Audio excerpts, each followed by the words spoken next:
దోస్తులు ఇవాళ మన ఇంట్లో ఎండాకాలం కదా, స్నాక్స్ తినడానికి ఏం లేవు. మొన్న పట్టుకో తాలింపు వేసిన, ఇంకా అట్లే రోజైనా కూడా సాయంత్రం టైం తినడానికి బోర్గా ఫీల్ అవుతుంది కదా. ఎప్పటినో అనుకుంటున్నా మురుకులు చేద్దామా అని, కానీ కుదరలేదు. ఒకసారి విడిబందేమో మన్ని అయితే ఈ విధంగా నేను మంచి తయారు చేసి పెట్టేసుకున్నాను కదా. ఇదిగోండి, ఇది పిండి తరుపుకున్నా, దీంట్లో వేసేస్తే ఏం కాదు. ఎక్సెస్ ఆయిల్ అంతా దీంట్లో పడిపోతుంది.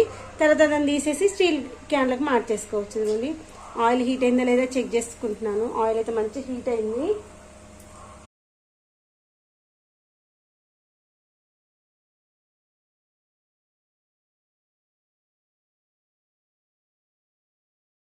ఇంట్లో చేసినటువంటి మురుకులు చూడండి ఎంత మంచిగా ఉన్నాయో.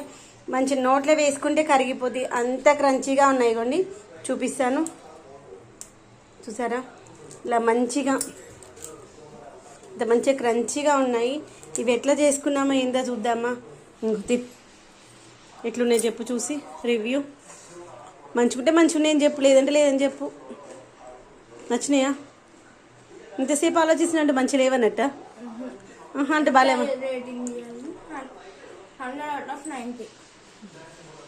100కి 90 పాయింట్స్ ఇస్తారంట. చూడండి చాలా క్రిస్పీగా ఉన్నాయి. ఇవి ఎట్లా చేసుకోవచ్చు ఏంటంటే మన లాంగ్ వీడియోలో ఉంది, చూసేయండి. ఇదిగోండి ఫైనల్గా అయితే మన మురుకులు రెడీ అయిపోయినాయి.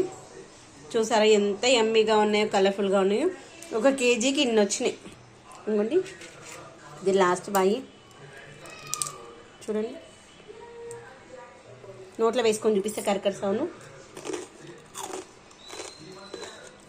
చాలా క్రంచీగా